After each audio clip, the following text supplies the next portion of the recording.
दूजा काला कानून कल राष्ट्रपति जी ने कोविड जी ने ये पास किया है, उहदे बराबर ही है जिहड़ा शाह आलम ने 255 साल पहले किया। असीं उन्हां नूं पुछने हैं कि जुबानी तौर असीं तुहाडे ते किस तरह फेद करिए। जिहड़ी GST है, जिहड़ा बकायदा तौर कॉन्स्टिट्यूशनली प्रोविजन है कि GST की किश्त हर सूबे नूं 2 महीनों बाद देनी हुंदी है, लाजमी है।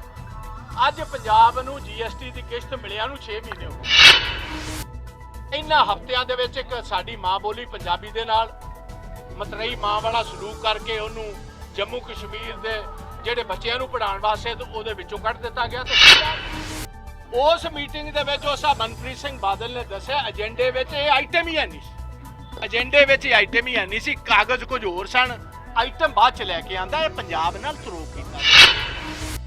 ਜਿਹੜੀ ਅੱਜ ਦੀ ਸੈਂਟਰ ਸਰਕਾਰ ਹੈ ਉਹਨੇ ਆਪਣੇ ਵਾਸਤੇ ਮੈਂ ਸਮਝਦਾ ਇੱਕ ਕਬਰ ਖੋਦ ਲਈ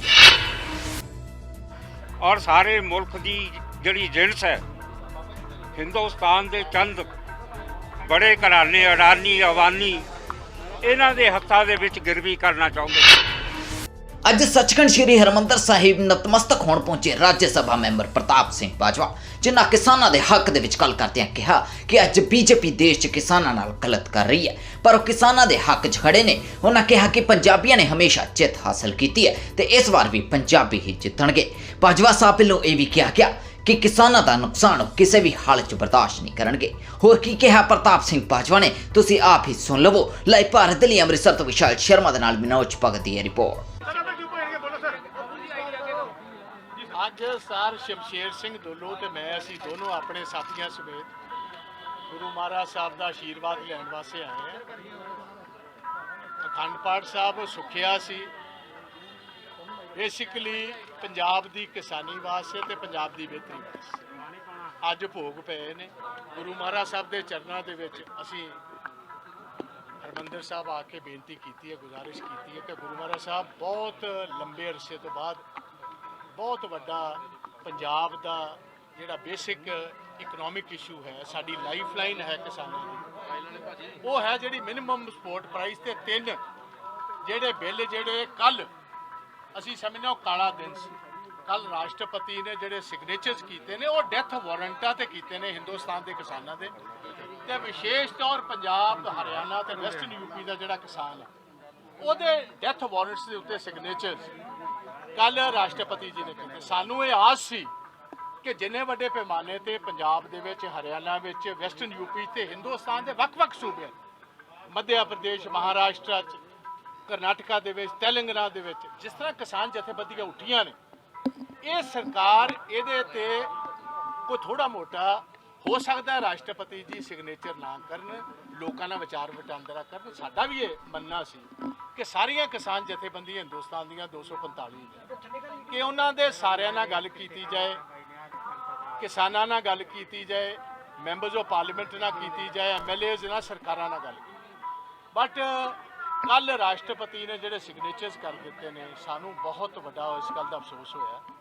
असीं आशीर्वाद लैण वास्ते आए हैं तो सानू पूर्ण आस है कि गुरु महाराज साहब की अपार किरपा दे नाल ये किसानां दी मूवमेंट जिहड़ी है भावें लंबा अरसा चले, भावें इहदे च कुर्बानियां भी देनियां पैण, पर हिंदुस्तान की सरकार नूं इहदे विचों पैर पिछां खिच्चणे ही पैणगे। जो मंगां ने किसानां दीयां, किसान जथेबंदियां वो जिहड़ियां ने इन्हां नूं मन्नियां ही पैणगियां। अज 123वां जन्मदिन है शहीद आजम भगत सिंह जी, तो अज के दिन भी मैं समझना कि उन्हों का जोड़ा संदेश है हिंदुस्तान के नौजवानों प्रति वो अज भी कायम है कि संघर्ष तो बिना ये सरकारां किसी को कुछ देने वालियां नहीं। तो अगली गल मैं तुहानूं कहना चाहांगा कि पंजाब जिहड़ा ते पंजाब की किसानी ये हमेशा 100 डाम रही है। साडे किसान भरावां ने 1965 की जंग 1971 की जंग हिंदुस्तान की जिहड़ी कामयाबी जिहड़ी मिली है पाकिस्तान नाल, साडे बार्डरां ते साडे बार्डर के पिंडां दे किसानां ने मोढे नाल मोढा रला के उहदे च कामयाबी दवाई।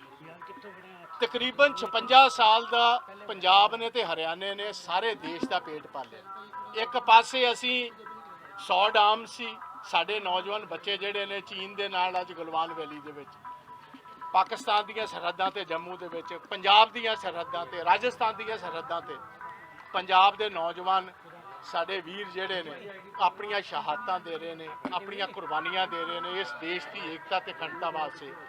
तो मैं ये गल इत्थे कहना चाहना कि एक मिनट मेरी बेनती सुन लियो।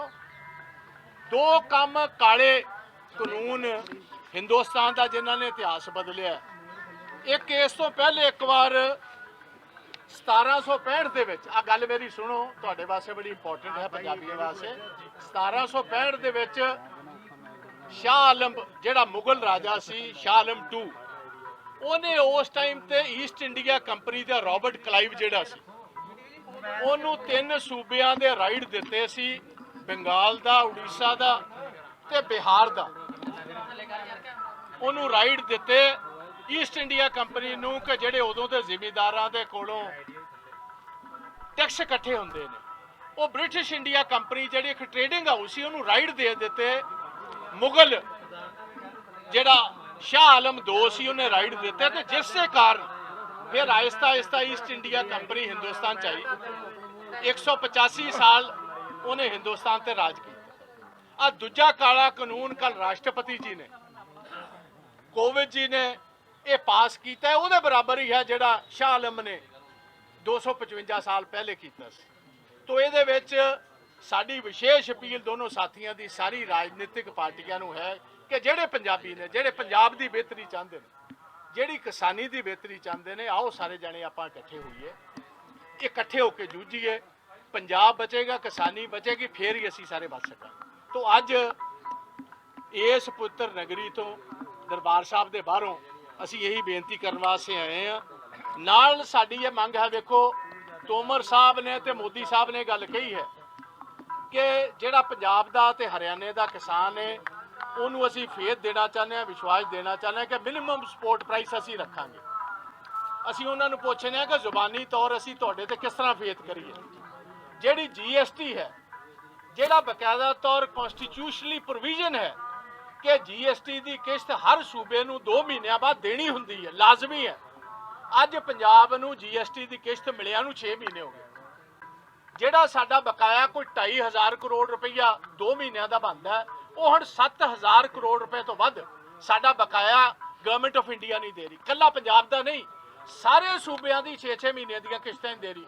ਤੇ ਪੰਜਾਬ ਸਰਕਾਰ ਨੂੰ ਕੀ ਕਹਿ ਰਹੀ ਹੈ ਕਿ ਜਿਹੜਾ ਤੁਹਾਡੇ ਕੋਲ ਤਨਖਾਹਾਂ ਦੇਣ ਜੋਗੇ, ਪੈਨਸ਼ਨਾਂ ਦੇਣ ਜੋਗੇ, ਗਰੀਬਾਂ ਨੂੰ ਆਟਾ ਦਾਲ ਦੇਣ ਜੋਗੇ ਪੈਸੇ ਹੈ ਨਹੀਂ, ਤੁਸੀਂ ਬੈਂਕਾਂ ਕੋਲੋਂ ਕਰਜ਼ਾ ਚੁੱਕੋ। ਦੇਣਾ ਸੈਂਟਰ ਦੀ ਸਰਕਾਰ ਨੇ, ਪੰਜਾਬ ਨੂੰ ਕਿਹਾ ਜਾ ਰਿਹਾ ਤੁਸੀਂ ਕਰਜ਼ਾ ਚੁੱਕੋ ਤੇ ਸੂਦ ਤੁਸੀਂ ਦਿਓ। ਤੋ ਅਸੀਂ ਪੰਜਾਬ ਦਾ ਜ਼ਿਮੀਂਦਾਰ ਸਹੀ ਬਹਿਣ ਚ ਇਹ ਗੱਲ ਕਹਿ ਰਿਹਾ ਹੈ ਕਿ ਅਸੀਂ ਤੁਹਾਡੇ ਤੇ ਫੇਥ ਕਿਸ ਤਰ੍ਹਾਂ ਕਰੀਏ। ਸਾਡੀ ਇਹ ਮੰਗ ਹੈ ਇੰਡੀਅਨ ਨੈਸ਼ਨਲ ਕਾਂਗਰਸ ਦੀ ਤੇ ਸਾਡੀ ਦੋਨੋਂ ਸਾਥੀਆਂ ਦੀ ਵੀ, ਕਿ ਇਹਨੂੰ ਲੀਗਲ ਫਰੇਮਵਰਕ ਚ ਲੈ ਕੇ, ਜਿਸ ਤਰ੍ਹਾਂ 3 ਅੱਗੇ ਕਾਨੂੰਨ ਪਾਸ ਕੀਤੇ ਨੇ, ਚੌਥਾ ਵੀ ਬਿੱਲ ਲੈ ਕੇ ਆਣ, MSP ਨੂੰ ਲੀਗਲ ਫਰੇਮਵਰਕ ਚ ਲੈ ਕੇ ਆਣ।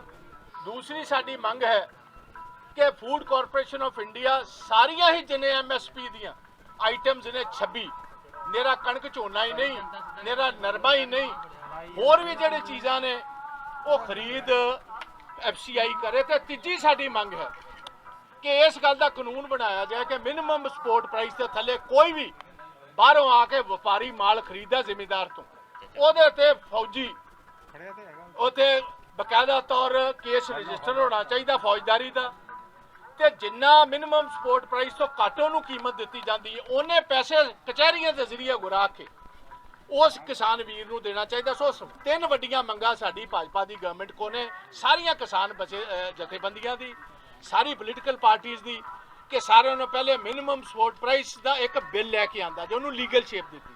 ਦੂਸਰਾ, ਮਿਨੀਮਮ ਸਪੋਰਟ ਪ੍ਰਾਈਸ ਦੇ ਥੱਲੇ ਕੋਈ ਵੀ ਵਪਾਰੀ ਖਰੀਦ ਕਰਦਾ ਉਹਦੇ ਤੇ ਫੌਜਦਾਰੀ ਕੇਸ ਰਜਿਸਟਰ ਹੋਏ, ਤੇ ਜਿਹੜਾ ਬਕਾਇਆ ਰਹਿੰਦਾ ਜਿੰਨਾ ਜਿਸ ਤਰ੍ਹਾਂ ਅੱਜ ਨਰਮੇ ਦਾ ਰੇਟ 5500 ਹੈ, ਜੇ ਕਿਸੇ ਕੋਲ 4500 ਲਿਆ ਜਾਂਦਾ ਤੇ 1000 ਰੁਪਈਆ 1 ਕੁਇੰਟਲ ਪਿੱਛੇ ਜਿੰਨੇ ਕੁਇੰਟਲ ਉਹਨੇ ਮਾਲ ਸੁੱਟਿਆ ਉਹ ਬਕਾਇਆ ਜ਼ਿਮੀਂਦਾਰ ਨੂੰ ਦਿੱਤਾ ਜਾਏ। ਤੇ ਤੀਸਰਾ ਤੁਹਾਨੂੰ ਇਹ ਦੱਸਿਆ ਹੀ ਕਿ ਫੂਡ ਕਾਰਪੋਰੇਸ਼ਨ ਆਫ ਇੰਡੀਆ ਸਾਰੀ ਇਹ ਖਰੀਦ ਕਰੇ। ਇਹਦੇ ਨਾਲ ਇੱਕ ਸੈਕਿੰਡ, ਇਹਦੇ ਨਾਲ ਭਾਜਪਾ ਦੀ ਜਿਹੜੀ ਸੋਚ ਹੈ ਉਹਦੇ ਬਾਰੇ ਸਾਨੂੰ ਬੜਾ ਅਫਸੋਸ ਹੈ। ਵੇਖੋ 200 ਸਾਲ ਲਗਾਤਾਰ ਪੰਜਾਬੀ ਮਾਂ ਬੋਲੀ ਸਾਡੀ ਜੰਮੂ ਕਸ਼ਮੀਰ ਦੀ ਮੇਨ ਜਿਹੜੀ ਲੈਂਗੁਏਜਸ ਹੈ ਰੈਕੋਗਨਾਈਜ਼ਡ ਲੈਂਗੁਏਜਸ ਉਹਨਾਂ ਦੇ ਵਿੱਚ ਸੀ। ਮੈਂ ਦੱਸਣਾ ਚਾਹੁੰਦਾ ਕਿ 1808 ਦੇ ਵਿੱਚ ਸ਼ੇਰੇ ਪੰਜਾਬ ਮਹਾਰਾਜਾ ਰਣਜੀਤ ਸਿੰਘ ਦੀਆਂ ਫੋਰਸਸ ਨੇ ਜੰਮੂ ਦੀ ਜੰਗ ਜਿੱਤੀ, ਜੰਮੂ ਨੂੰ ਖਾਲਸਾ ਰਾਜ ਦਾ ਹਿੱਸਾ ਬਣਾਇਆ। 1819 ਦੇ ਵਿੱਚ ਕਸ਼ਮੀਰ ਦੀ ਜੰਗ ਜਿੱਤੀ, ਅਫਗਾਨੀਆਂ ਦੇ ਕੋਲੋਂ ਅਹਿਮਦ ਸ਼ਾਹ ਦੁਰਾਨੀ ਕੋਲੋਂ ਕਸ਼ਮੀਰ ਜਿੱਤ ਕੇ ਸਿੱਖ ਰਾਜ ਦਾ ਹਿੱਸਾ ਬਣਾਇਆ। 1834 ਦੇ ਵਿੱਚ ਜਨਰਲ ਜ਼ੋਰਾਵਰ ਸਿੰਘ ਜਿਹੜਾ ਸਿੱਖ ਫੋਰਸਸ ਦਾ ਜਰਨੈਲ ਸੀ, ਉਹਨੇ ਲਦਾਖ ਜਿੱਤਿਆ ਤੇ ਸਿੱਖ ਰਾਜ ਦਾ ਹਿੱਸਾ ਬਣਾਇਆ। ਅੱਜ ਉਹੀ ਪੰਜਾਬੀ ਜਿਹੜੀ 200 ਸਾਲ ਸਿਖਾਈ ਜਾਂਦੀ ਸੀ ਸਕੂਲਾਂ ਵਿੱਚ, ਪੰਜਾਬੀ ਦੀਆਂ ਉੱਥੇ ਅਕੈਡਮੀਜ਼ ਬਣੀਆਂ ਨੇ, ਉੱਥੇ ਅਖਬਾਰਾਂ ਨਿਕਲਦੀਆਂ ਨੇ। ਸਾਰੇ ਪੰਜਾਬ ਜਿਹੜਾ ਪਹਿਲਾ ਚੀਫ ਮਿਨਿਸਟਰ ਸੀ ਜੰਮੂ ਕਸ਼ਮੀਰ ਦਾ ਮੇਹਰ ਚੰਦ ਮਹਾਜਨ, ਉਹ ਵੀ ਪੰਜਾਬੀ ਸੀ। ਤੇ ਬਹੁਤ ਵੱਡਾ ਵਿਤਕਰੇ ਦੋ ਵੱਡੇ ਕੀਤੇ ਨੇ ਇਹਨਾਂ ਹਫ਼ਤਿਆਂ ਦੇ ਵਿੱਚ। ਇੱਕ ਸਾਡੀ ਮਾਂ ਬੋਲੀ ਪੰਜਾਬੀ ਦੇ ਨਾਲ ਮਤਰੇਈ ਮਾਂ ਵਾਲਾ ਸਲੂਕ ਕਰਕੇ ਉਹਨੂੰ ਜੰਮੂ ਕਸ਼ਮੀਰ ਦੇ ਜਿਹੜੇ ਬੱਚਿਆਂ ਨੂੰ ਪੜ੍ਹਾਉਣ ਵਾਸਤੇ ਉਹਦੇ ਵਿੱਚੋਂ ਕੱਢ ਦਿੱਤਾ ਗਿਆ। ਤੇ ਦੂਜਾ ਜਿਹੜਾ ਕਾਲਾ ਕਾਨੂੰਨ ਹੈ, ਇਹਦੇ ਵਿੱਚ ਸਮੁੱਚੀਆਂ ਪਾਰਟੀਆਂ ਇੱਕ ਹੋ ਕੇ ਲੜਨਗੀਆਂ। ਅਸੀਂ ਫੇਰ ਤੁਹਾਨੂੰ ਵਿਸ਼ਵਾਸ ਦਿਵਾਉਣਾ ਚਾਹੁੰਦੇ ਹਾਂ। ਹੁਣ ਮੈਂ ਸਾਹ ਸ਼ਮਸ਼ੇਰ ਸਿੰਘ ਦੁੱਲੋ ਜੀ ਨੂੰ ਇੱਕ ਮੇਰੀ ਪਹਿਲੇ ਦੁੱਲੋ ਸਾਹਿਬ ਗੱਲ ਕਰ ਲੈਣ, ਫਿਰ ਜਿਹੜੇ ਤੁਹਾਡੇ ਚਲੋ ਦੱਸੋ ਜੀ। ਹਾਂ, ਕਿਸਾਨਾਂ ਦਾ ਕਹਿਣਾ ਹੈ ਕਿ ਜੇ ਕੈਪਟਨ ਸਾਹਿਬ ਪਹਿਲਾਂ ਸਹਿਮਤੀ ਨਾ ਦਿੰਦੇ ਬਿੱਲ ਦੇ ਉੱਪਰ ਤਾਂ ਇੱਕ ਬਿੱਲ ਉੱਥੇ ਜਾਂਦੇ ਨਾ ਪਾਰਲੀਮੈਂਟ ਦੇ ਵਿੱਚ। ਕਿਹੜੀ ਸਹਿਮਤੀ ਬਣਾ ਲਈ? 2017 ਚ ਵਿਧਾਨ ਸਭਾ ਚ ਕੀਤੀ ਗਿਆ, ਉੱਥੇ ਸਹਿਮਤੀ ਦਿੱਤੀ ਜੀ ਇਹਨਾਂ ਨੇ। ਨਹੀਂ ਸਹਿਮਤੀ ਦੇਖੋ ਨਾ ਕੋਈ, ਇਹ ਬਿਲਕੁਲ ਬੇਬੁਨਿਆਦ ਗੱਲ ਹੈ। ਮੈਂ ਤੁਹਾਨੂੰ ਇੱਥੇ ਕਲੀਅਰ ਕਰਨਾ ਚਾਹੁੰਦਾ ਕਿ ਪਹਿਲੀ ਮੀਟਿੰਗ ਦੇ ਵਿੱਚ ਭਾਜਪਾ ਨੇ ਜਿਹੜੀ ਸੱਦੀ, ਉਹਦੇ ਵਿੱਚ ਇਕੱਲੇ 6 ਚੀਫ ਮਿਨਿਸਟਰ ਸੱਦੇ ਗਏ। ਉਹਦੇ ਪੰਜਾਬ ਦਾ ਮੁੱਖ ਮੰਤਰੀ ਤਾਂ ਉਹਦਾ ਹਿੱਸਾ ਹੀ ਨਹੀਂ ਸੀ। ਤੋਮਰ ਜੀ ਝੂਠ ਬੋਲਦੇ ਨੇ, ਪਰ ਉਹਨਾਂ ਵੱਲੋਂ ਲੋਕ ਸਭਾ ਚ ਬਿਆਨ ਦਿੱਤਾ ਗਿਆ ਨਾ ਜੀ। ਲੋਕ ਸਭਾ ਛੋਟੇ ਵੀ ਤੁਹਾਨੂੰ ਨਹੀਂ ਪਤਾ, ਉਹਨਾਂ ਨੇ ਨਹੀਂ ਦਿੱਤੇ, ਐਮਓਐਸ ਨੇ ਦਿੱਤਾ, ਮਿਨਿਸਟਰ ਆਫ ਸਟੇਟ ਨੇ ਦਿੱਤਾ। ਗਲਤ ਬਿਆਨੀ ਮੈਂ ਇਹ ਕਹਿ ਰਿਹਾ, ਗਲਤ ਬਿਆਨੀ। ਮਿਨਿਸਟਰ ਜਿਹੜਾ ਗਲਤ ਬਿਆਨ ਮਿਨਿਸਟਰ ਆਫ ਸਟੇਟ ਜਿਹੜੇ ਸੀ ਉਹਨਾਂ ਦੇ ਰਾਓ ਸਾਹਿਬ ਡੰਡਵੇ ਉਹਨਾਂ ਦਾ ਨਾਂ ਹੈ, ਜਿਨ੍ਹਾਂ ਦਾ ਬਿਆਨ ਸੀ, ਤੋਮਰ ਸਾਹਿਬ ਦਾ ਬਿਆਨ ਨਹੀਂ ਸੀ। ਡੰਡਵੇ ਸਾਹਿਬ ਦਾ ਗਲਤ ਬਿਆਨ ਹੈ ਕਿਉਂਕਿ ਪਹਿਲੀ ਮੀਟਿੰਗ ਵਿੱਚ ਪੰਜਾਬ ਦੇ ਮੁੱਖ ਮੰਤਰੀ ਨਹੀਂ ਸਨ, ਦੂਜੀ ਵਿੱਚ ਸੱਦੇ ਗਏ। ਦੂਜੀ ਵਿੱਚ ਜਿਹੜੀ ਬੰਬੇ 'ਚ ਮੀਟਿੰਗ ਹੋਈ, ਕੈਪਟਨ ਅਮਰਿੰਦਰ ਸਿੰਘ ਦੀ ਜਗ੍ਹਾ ਤੇ ਸਾਹਿਬ ਮਨਪ੍ਰੀਤ ਸਿੰਘ ਬਾਦਲ ਗਏ। ਉਸ ਮੀਟਿੰਗ ਦੇ ਵਿੱਚ ਉਹ ਸਾਹਿਬ ਮਨਪ੍ਰੀਤ ਸਿੰਘ ਬਾਦਲ ਨੇ ਦੱਸਿਆ ਏਜੰਡੇ ਵਿੱਚ ਇਹ ਆਈਟਮ ਹੀ ਹੈ ਨਹੀਂ ਸੀ, ਏਜੰਡੇ ਵਿੱਚ ਇਹ ਆਈਟਮ ਹੀ ਹੈ ਨਹੀਂ ਸੀ, ਕਾਗਜ਼ ਕੁਝ ਹੋਰ ਸਨ, ਆਈਟਮ ਬਾਅਦ ਚ ਲੈ ਕੇ ਆਂਦਾ। ਇਹ ਪੰਜਾਬ ਨਾਲ ਧਰੋਹ ਕੀਤਾ ਗਿਆ, ਸੋਚੀ ਸਮਝੀ ਸਾਜ਼ਿਸ਼ ਨਾਲੇ ਕੰਮ ਹੋਇਆ। किसानों के नाम हर्षिंदर का इस्तीफा एक ड्रामा है, जो सुखबीर कह रहे हैं कि हम पार्टी से लड़ रहे हैं, ये एक ड्रामा है, आपका क्या कहना है? देखो, मैं इस टाइम जहां तो एक तरफ अपील कर रहा हूं कि सभी इकट्ठे हों, मैं ऐसी शब्दावली इस्तेमाल नहीं करूंगा। मैं ये जरूर कहूंगा कि हमारी बहन छोटी सदारनी हरसिमरत कौर बादल जी अगर उस दिन इस्तीफा दे देते जिस दिन कैबिनेट में ये एजेंडे पर आइटम आया है, तो ये बीजेपी कर ना पाती। हुआ क्या कि तब इन्होंने बादल साहब की जमात ने, सुखबीर सिंह बादल ने और सरदारनी हरसिमरत कौर बादल जी साहबा ने ये ड्यूटी ली बीजेपी से कि पंजाब के किसानों को संभालना और समझाना हमारा काम, हम किसानों की जमात है, हम समझाएंगे। जब उन्होंने ये चीज़ देखी कि इतने बड़े पैमाने पर पंजाब में अपसर्ज है किसानों का और हमारे कहने में नहीं लग रहे और हमारा बिल्कुल हमेशा के लिए पॉलिटिकल तौर पर हमारा जो बेस है किसानों से वो खत्म हो जाएगा, फिर ये इमीडिएट यू टर्न लिया। ये तब लिया गया, आपको पता 3 महीने लगातार पहले सरदारनी हरसिमरत कौर बादल जी 3 दफा मुझे याद है ये दिल्ली से आकर प्रेस कॉन्फ्रेंस चंडीगढ़ में की, वकालत करती रही। फिर सर सुखबीर सिंह ने ऑल पार्टी मीटिंग जो कैप्टन अमरिंदर सिंह ने बुलाई उसमें वकालत की कि कैप्टन साहब आपको नहीं पता इसके क्या क्या फायदे होंगे। फिर आखिर में जो इनके पास यक्का है और उसका ईंट का यक्का साहब प्रकाश सिंह बादल, फिर उसको निकाला और लास्ट उम्र में जाकर देखिए सारी उम्र वो करते रहे किसानों की अलंबरदारी, किसानों की बात करते रहे। लास्ट में आकर उनसे भी अपील करवाई और जब वो भी फेल हो गया और जब देखा कि किसानों का बहुत बड़े पैमाने पर आक्रोश है इनके खिलाफ, तब इन्होंने एकदम यू टर्न लिया। तो बीजेपी वाले तो खुद बता रहे हैं अब कि भाई हमारे से इन्होंने ये बात कही थी कि किसानों को समझाना हमारा काम है, आप ये बिल लाओ। तो मैं ये समझता हूँ चलो लेट आए दुरुस्त आए, आज भी इस्तीफा दे दिया, हम पंजाबियों को इकट्ठे होना पड़ेगा। ये तो पंजाब के लोग हर बात बहुत अच्छी तरह समझते हैं, ये बीजेपी को समझ नहीं होगी कि यह बॉर्डर की स्टेट है। देखो जो हम बात कह रहे हैं उनको समझो। चाइना गलवान में ऑलमोस्ट वॉर लाइक सिचुएशन आया है, हमारे डिफेंस मिनिस्टर साहब ने ये ऑलरेडी स्टेटमेंट दी है लोकसभा में, इस पार्लियामेंट में, कि किसी टाइम भी जंग हो सकती है। ये राजनाथ सिंह जी की statement. Pakistan is already on the boil, Kashmir valley is on the boil. Punjab 15 साल आपको पता है टेररिज्म का इधर एक दौर रह चुका है, काला दौर पंजाब में रह चुका है। हमारी गुजारिश है मोदी साहब को, देश की एकता और अखंडता के लिए कृपा कीजिए, ऐसा जुल्म मत कीजिए, ऐसा ये काम ना कीजिए। ये जो पंजाबी और हरियाणा के लोग हैं, हमारे बहादुर लोग हैं, ये इन जैसा नेशनलिस्ट कोई नहीं।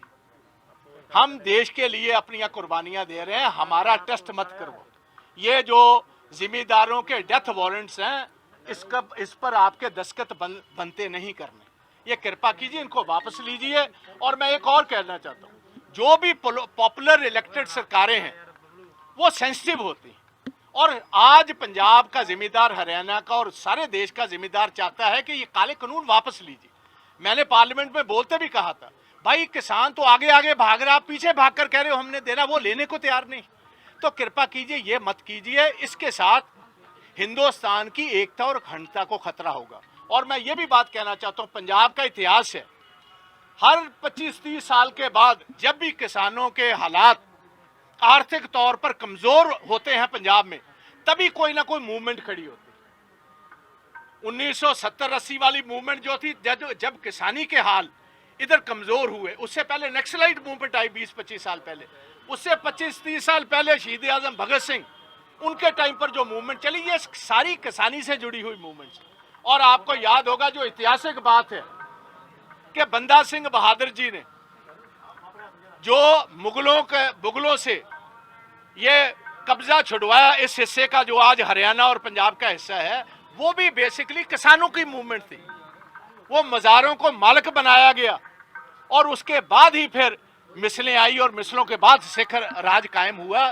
तो मैं ये कहता हूँ, इतिहास है इस बात का, इतिहास से सीखिए, इतिहास को नजरअंदाज मत कीजिए। तो मैं इतना कहना चाहता हूँ। अब्दुल, ਪੰਜਾਬ ਦਾ ਜਿਹੜਾ ਬੀਜੇਪੀ ਕੈਡਰ ਹੈ ਉਹ ਕਿਉਂ ਚੁੱਪ ਹੈ? ਉਹ ਤਾਂ ਉਹਨਾਂ ਦੀ ਸਿਆਸਤ ਦੀ ਕਰਮ ਭੂਮੀ ਤਾਂ ਪੰਜਾਬ ਹੀ ਹੈ, ਪਰ ਉਹ ਵੀ ਕਿਸਾਨਾਂ ਦੀ ਫੇਵਰ ਨਹੀਂ ਕਰ ਰਿਹਾ। देखिए ऐसा है कि बीजेपी वालों के पास अब जो काडर है, उनके पास गांव से जुड़े हुए लोग कम, शहरों से जुड़े हुए लोग हैं उनके पास। तो उनके पास कोई ऐसा रिप्रेजेंटेटिव नहीं है जो गांव के किसानों को ये अपनी बात समझा सके। और आज पंजाब का और हरियाणा का किसान पढ़ा लिखा है, उसके बच्चे पढ़े लिखे हैं, सभी की रिश्तेदारियां अमेरिका में हैं, कनाडा में हैं, ऑस्ट्रेलिया में हैं, न्यूजीलैंड में हैं।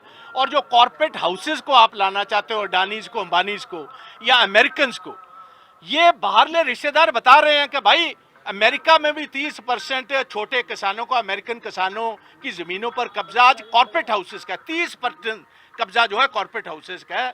तो पंजाब इनकी वो एक ब्रीडिंग ग्राउंड नहीं बनेगा, यहाँ पंजाब को एक्सपेरिमेंटल ग्राउंड नहीं हम बनने देंगे। तो ये हम कहना चाहते हैं। एकता ਦਾ ਸੱਦਾ ਦੇ ਰਹੇ ਹੋ ਸਾਰੀ ਰਾਜਨੀਤਿਕ ਪਾਰਟੀਆਂ ਨੂੰ ਵੀ ਇੱਕ ਹੋ ਕੇ ਕਿਸਾਨਾਂ ਦੇ। मेरा इको सद्दा है कि चलो अपनी लड़ाई बाद च लड़ियो, पहले पंजाब की लड़ाई लड़नी ते इहदे च कामयाबी पानी बहुत जरूरी है। ਇਹਦੇ ਉੱਤੇ ਅਸੀਂ ਕਿਸੇ ਇੱਕ ਨੂੰ ਮੰਨ ਕੇ ਸਾਰੇ ਜਣੇ ਇਕੱਠੇ ਹੋਈਏ, ਜਿੱਦਣ ਕਾਮਯਾਬ ਹੋ ਜਾਾਂਗੇ ਸਾਰਿਆਂ ਦੀ ਆਪਣੀ ਆਪਣੀ ਸੋਚ ਹੈ, ਆਪਣੇ ਆਪਣੇ ਘੋੜੇ ਬਾਝਦੇ ਡਾਲਣਗੇ। ਇੱਕ ਮਿੰਟ ਉਹ ਯਾਰ ਧੱਕੇ ਨਾ ਮਾਰ ਯਾਰ, ਕੋਈ ਗੱਲ ਫਿਰ।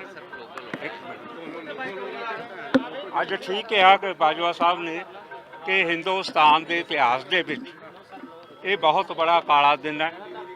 ਔਰ ਇਹ ਕਾਲੇ ਦਿਨ ਮੈਂ ਸਮਝਦਾ ਕਿ ਉਹਨਾਂ ਨੇ ਜਿਹੜੀ ਅੱਜ ਦੀ ਸੈਂਟਰ ਸਰਕਾਰ ਹੈ, ਉਹਨੇ ਆਪਣੇ ਵਾਸਤੇ ਮੈਂ ਸਮਝਦਾ ਇੱਕ ਕਬਰ ਖੋਦ ਲਈ ਹੈ।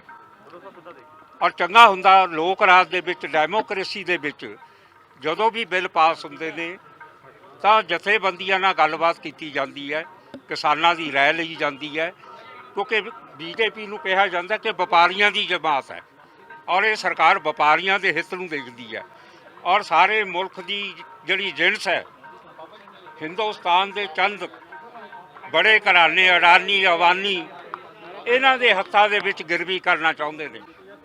ਔਰ ਕਿਸਾਨ ਮੂਵਮੈਂਟਾਂ ਜਿਹੜੀਆਂ ਅੱਗੇ ਵੀ ਹੁੰਦੀਆਂ ਰਹੀਆਂ, ਔਰ ਕਿਸਾਨ ਦੇ ਨਾਲ ਨਾਲ ਖੇਤ ਮਜ਼ਦੂਰ ਦੇ ਨਾਲ ਆੜਤੀਏ ਦੇ ਨਾਲ ਬਹੁਤ ਵਪਾਰੀ, ਕਿਉਂਕਿ 80% ਜਿਹੜਾ ਪੰਜਾਬ ਦੇ ਵਿੱਚ ਕਿਸਾਨੀ 'ਤੇ ਡਿਪੈਂਡ ਕਰਦਾ ਇਕੋਨੋਮੀ, ਉਹਦੇ ਨਾਲੇ ਬਾਕੀ ਦੁਕਾਨਦਾਰਾਂ ਵੀ ਚੱਲਦੀਆਂ ਨੇ। ਇਹ ਜਿਹੜਾ ਇਹਨਾਂ ਨੇ ਬਿੱਲ ਆਂਦਾ, ਮੈਂ ਸਮਝਦਾ ਇਹ ਮੋਦੀ ਸਰਕਾਰ ਨੇ ਆਪਣੇ ਲਈ ਕਬਰ ਖੋਲ੍ਹੀ ਹੈ। ਇਹ ਨਾ ਸਿਰਫ ਇਹ ਪੰਜਾਬ 'ਚ ਹਰਿਆਣੇ 'ਚ ਨਹੀਂ ਬਲਕਿ ਸਾਰੇ ਸਾਊਥ ਦੇ ਵਿੱਚ, ਤਾਮਿਲਨਾਡੂ 'ਚ, ਬਿਹਾਰ ਦੇ ਵਿੱਚ ਔਰ ਯੂਪੀ, ਵੈਸਟਰਨ ਯੂਪੀ, ਜਦੋਂ ਤਾਂ ਉੱਥੇ ਇਫੈਕਟ ਕਰਿਆ, ਜਦੋਂ ਤਾਂ ਦੇਸ਼ ਨੂੰ ਅੰਨ ਦੀ ਜ਼ਰੂਰਤ ਸੀ, ਭੁੱਖਾ ਮਰਦਾ ਸੀ, ਨਹਿਰੂ ਔਰ ਪ੍ਰਤਾਪ ਸਿੰਘ ਕੈਰੋ ਜੀ ਨੇ ਇੱਥੇ ਗਿਰੀ ਰੈਵੋਲੂਸ਼ਨ ਲਈ ਇੱਥੇ ਉਪਰਾਲਾ ਕੀਤਾ, ਯੂਨੀਵਰਸਿਟੀਆਂ ਬਣਾਈਆਂ। ਇਹ ਜਿਹੜੀ MSP ਦਿੱਤੀ ਗਈ ਸੀ ਇਹ ਇੱਕ ਇਨਸੈਂਟਿਵ ਸੀ ਤਾਂ ਕਿ ਦੇਸ਼ ਦੇ ਜਿਹੜੇ ਬਾਕੀ ਸੂਬੇ ਨੇ ਉਹ ਲੋਕਾਂ ਨੂੰ, ਗਰੀਬਾਂ ਦਾ ਢਿੱਡ ਭਰੇ। ਹੁਣ ਜਦ ਅਨਾਜ ਇੰਨਾ ਹੋਣ ਲੱਗ ਗਿਆ ਔਰ ਉਹਨਾਂ ਦੀ ਨੀਂਹ 'ਚ ਫਰਕ ਪੈ ਗਿਆ ਔਰ ਨੀਤੀਆਂ ਇਹੋ ਜਿਹੀ ਬਣਾ ਰਹੇ ਨੇ ਕਿ ਕਿਸਾਨ ਮਾਰੂ ਨੀਤੀਆਂ ਨੇ। ਗੁਰੂ ਸਾਹਿਬ ਤੁਹਾਨੂੰ ਲੱਗਦਾ ਕਿ ਬੀਜੇਪੀ ਪੰਜਾਬ ਦਾ ਮਾਹੌਲ ਖਰਾਬ ਕਰ ਸਕਦੀ ਜਿਸ ਤਰ੍ਹਾਂ ਹੋ ਰਿਹਾ, ਜਜ਼ਬਾਤੀ ਹੋਏ ਸਾਰੇ ਪੰਜਾਬ? ਦੇਖੋ ਅੱਗੇ ਪਾਣੀਆਂ ਦੇ ਮੁੱਦੇ ਤੇ ਅੱਤਵਾਦ ਪੰਜਾਬ 'ਚ ਫੈਲਿਆ, ਨਕਸਲਾਈਟ ਮੂਵਮੈਂਟ ਫੈਲੀ, ਸ਼ਹੀਦ ਆਜ਼ਮ ਭਗਤ ਸਿੰਘ ਦੀ ਗੱਲ ਕਰੀ ਹੈ ਕਿ ਇੱਥੇ ਇਹ ਕਿਸਾਨੀ ਦੇ ਹੱਕਾਂ ਲਈ, ਹਕੂਕਾਂ ਵਾਸਤੇ ਅੱਗੇ ਹੁੰਦੀ ਰਹੀ ਐਜੀਟੇਸ਼ਨ। ਔਰ ਮੈਨੂੰ ਲੱਗਦਾ ਜਿਸ ਤਰ੍ਹਾਂ ਪੰਜਾਬ ਦੇ ਵਿੱਚ ਹਿੰਦੁਸਤਾਨ 'ਚ ਕਿਸਾਨੀ ਉੱਠੀ ਹੈ, ਨਾਲ ਮਜ਼ਦੂਰ ਉੱਠੇ ਹੈ, ਤੇ ਇਹ ਹਾਲਾਤ ਪੰਜਾਬ ਦੇ ਕੀ ਹਿੰਦੁਸਤਾਨ ਦੇ ਵੀ ਹਾਲਾਤ ਖਰਾਬ ਹੋ ਸਕਦੇ ਨੇ। ਇਸ ਲਈ ਸਰਕਾਰ ਨੂੰ ਇਸ ਜਿਹੜੇ ਬਿੱਲ ਆਉਂਦੇ ਨੇ ਰਿਵਿਊ ਕਰਨੇ ਚਾਹੀਦੇ ਨੇ। MSP ਓਕਣੇ ਕੰਟੀਨਿਊ ਕਰਨੀ ਚਾਹੀਦੀ ਹੈ। ਟ੍ਰੇਡਿੰਗ ਦੀ ਜਿਹੜੀ ਗੱਲ ਕੀਤੀ ਹੈ ਉਹਨੂੰ ਵਾਪਸ ਲੈਣਾ ਚਾਹੀਦਾ ਹੈ ਔਰ ਜਿਹੜੇ ਪੰਜਾਬ ਦੇ ਹਿੱਤਾਂ ਦੀ ਰਾਖੀ ਕਰਨ ਲਈ, ਜਿਸ ਤਰ੍ਹਾਂ ਕਿਹਾ ਗਿਆ ਬਾਜਵਾ ਸਾਹਿਬ ਨੇ ਕਿ ਪੋਲੀਟੀਕਲ ਪਾਰਟੀਆਂ ਈਗੋ ਛੱਡ ਕੇ ਪੰਜਾਬ ਦੇ ਹਿੱਤਾਂ ਲਈ, ਪੰਜਾਬ ਦੇ ਕਿਸਾਨੀ ਨੂੰ ਬਚਾਉਣ ਲਈ, ਪੰਜਾਬ ਦੇ ਲੋਕਾਂ ਨੂੰ ਬਚਾਉਣ ਲਈ ਇਹ ਇਕੱਠੇ ਹੋਣ ਤਾਂ ਕਿ ਸਾਰੇ ਇਕੱਠੇ ਹੋ ਕੇ ਸੈਂਟਰ 'ਤੇ ਪ੍ਰੈਸ਼ਰ ਪਵੇ ਔਰ ਸੈਂਟਰ ਜਿਹੜਾ ਇਹ ਕਾਨੂੰਨ ਵਾਪਸ ਲਵੇ ਜਾਂ ਇਹਨਾਂ 'ਚ ਸੋਧ ਕਰੇ। ਕਿਸਾਨ ਜਥੇਬੰਦੀਆਂ ਨੂੰ ਬੁਲਾ ਕੇ ਪੁੱਛੇ, ਕਿਉਂਕਿ ਇਹਨਾਂ ਨੇ ਪੁੱਛਿਆ ਨਹੀਂ ਗਿਆ। ਔਰ ਅਫਸੋਸ ਹੈ ਕਿ ਜਿਹੜਾ ਫੈਡਰਲ ਢਾਂਚਾ ਹੈ, ਕੌਂਸਟੀਟਿਊਸ਼ਨ ਦੇ ਵਿੱਚ ਕੌਂਸਟੀਟਿਊਸ਼ਨ ਨੂੰ ਰੱਦ ਕਰਨ ਦੀ ਕੋਸ਼ਿਸ਼ ਕੀਤੀ ਜਾਂਦੀ ਹੈ। ਅੱਗੇ ਇਹ GST ਲਾ ਕੇ ਪੰਜਾਬ ਦੀ ਇਕਨੋਮੀ ਤਬਾਹ ਕੀਤੀ ਹੈ ਔਰ ਪੈਸਾ ਸੈਂਟਰ ਕੋਲ ਜਾਂਦਾ, ਉਹਨਾਂ ਦੀ ਬਰਸੀ 'ਤੇ ਹੈ, ਪੈਸੇ ਉਹ ਦਿੰਦੇ ਨੇ। ਅਸੀਂ ਮੰਗਤੇ ਬਣੇ ਹੋਏ ਹਾਂ। ਇਸੇ ਲਈ ਹੁਣ ਵੀ ਇਹ ਜਿਹੜਾ ਬਿੱਲ ਹੈ ਇਹ ਗੈਰ ਕਾਨੂੰਨੀ ਹੈ ਕਿਉਂਕਿ ਸੈਂਟਰ ਸਟੇਟ ਫੈਡਰਲ ਢਾਂਚੇ ਦੇ ਵਿੱਚ ਇਹ ਸਟੇਟ ਦੇ ਕਾਨੂੰਨ ਦੇ ਸਟੇਟ 'ਚ ਇੰਟਰਫੇਅਰ ਨਹੀਂ ਕਰ ਸਕਦੇ। ਇਹ ਸੁਪਰੀਮ ਕੋਰਟ 'ਚ ਵੀ ਚੈਲੰਜ ਹੋ ਰਿਹਾ ਔਰ ਉੱਥੇ ਮੈਨੂੰ ਲੱਗਦਾ ਹੈ ਇਹ ਜਿਹੜਾ ਕਾਨੂੰਨ ਹੈ ਰੱਦ ਹੋਏਗਾ ਔਰ ਜੇ ਨਾ ਰੱਦ ਹੋਇਆ ਤਾਂ ਮੈਨੂੰ ਇਹ ਵੀ ਅਪੀਲ ਹੈ ਔਰ ਮੈਨੂੰ ਲੱਗਦਾ ਸਾਡੀ ਜੁਡੀਸ਼ਰੀ ਸਰਵੋੱਚ ਹੈ, ਕਿਸੇ ਦਬਦਬਾ ਥੱਲੇ, ਕੇਂਦਰ ਦੇ ਥੱਲੇ ਨਾ ਆਵੇ ਤਾਂ ਕਿ ਲੋਕਾਂ ਨੂੰ, ਪੰਜਾਬ ਦੇ ਨਹੀਂ ਹਿੰਦੁਸਤਾਨ ਦੇ ਕਿਸਾਨਾਂ ਨੂੰ, ਵਪਾਰੀਆਂ ਨੂੰ, ਖੇਤ ਮਜ਼ਦੂਰਾਂ ਨੂੰ, ਜਿਨ੍ਹਾਂ ਦਾ ਰੋਜੀ ਰੋਟੀ ਇਹਨਾਂ 'ਤੇ ਡਿਪੈਂਡ ਕਰਦੀ ਹੈ ਔਰ ਉਹ ਇਸ ਨੂੰ ਇਹਦੇ ਹੱਕ 'ਚ ਦੇਣਗੇ। ਔਰ ਸਾਡੀ ਤਾਂ ਇਹ ਅਪੀਲ ਹੈ ਕਿ ਸਾਰੇ ਪੋਲੀਟੀਕਲ ਪਾਰਟੀਆਂ ਨੂੰ ਵੀ ਛੱਡ ਕੇ, ਜਿਸ ਤਰ੍ਹਾਂ ਪੰਜਾਬ ਦੇ ਆੜ੍ਹਤੀਏ, ਪੰਜਾਬ ਦੇ ਖੇਤ ਮਜ਼ਦੂਰ, ਪੰਜਾਬ ਦੇ ਦੁਕਾਨਦਾਰ ਜਿਨ੍ਹਾਂ ਨੇ ਇਹ ਐਜੀਟੇਸ਼ਨ ਦੀ ਸਮਰਥਨ ਕੀਤੀ ਹੈ, ਅਸੀਂ ਉਹਨਾਂ ਦਾ ਵੀ ਧੰਨਵਾਦ ਕਰਦੇ ਹਾਂ ਕਿ ਸਾਰੇ ਪੰਜਾਬ ਦੇ ਬਿਨਾਂ ਕਿਸੇ ਗੱਲਾਂ ਨੂੰ ਭੁੱਲ ਕੇ ਸਾਰੇ ਜਥੇਬੰਦੀਆਂ ਇਕੱਠੇ ਹੋ ਕੇ ਇਹ ਸਰਕਾਰ ਦੇ ਖਿਲਾਫ ਮੈਂ ਕਹਿੰਦਾ ਮੁਜ਼ਾਹਰੇ ਕਰਨ ਔਰ ਜਿੰਨਾ ਤੱਕ ਇਹ ਕਾਨੂੰਨ ਵਾਪਸ ਨਹੀਂ ਲਿਆ ਜਾਂਦਾ ਤਾਂ ਮੈਂ ਸਮਝਦਾ ਕਿ ਪੰਜਾਬ ਹਿੰਦੁਸਤਾਨ ਦੇ ਵਿੱਚ ਇਹ ਲੋਕ ਇਹਨਾਂ ਦੀ ਇੱਟ ਵਜਾ ਦੇਣਗੇ, ਜਿਸ ਤਰ੍ਹਾਂ ਬੰਦਾ ਸਿੰਘ ਬਹਾਦਰ ਨੇ ਸਰਹੰਦ ਦੇ ਸੂਬੇ ਦੀ ਇੱਟ ਵਜਾਈ ਸੀ ਔਰ ਪੰਜਾਬ ਦੇ ਲੋਕ ਇਹ ਵਜਾਉਣਗੇ ਔਰ ਇਹਨਾਂ ਨੂੰ ਅਕਲ ਦੇਣਗੇ। ਮੋਦੀ ਨੂੰ ਚਾਹੀਦਾ ਕਿ ਡਿਕਟੇਟਰਸ਼ਿਪ ਛੱਡ ਕੇ ਲੋਕਾਂ ਦੇ ਸੈਂਟੀਮੈਂਟ, ਲੋਕਾਂ ਦੀ ਵਿਚਾਰ, ਲੋਕਾਂ ਦੇ ਹਿੱਤਾਂ ਦੀ ਰਾਖੀ ਕਰਨ, ਨਾ ਕਿ ਉਹਨਾਂ ਨੂੰ ਤਬਾਹ ਕਰਨ।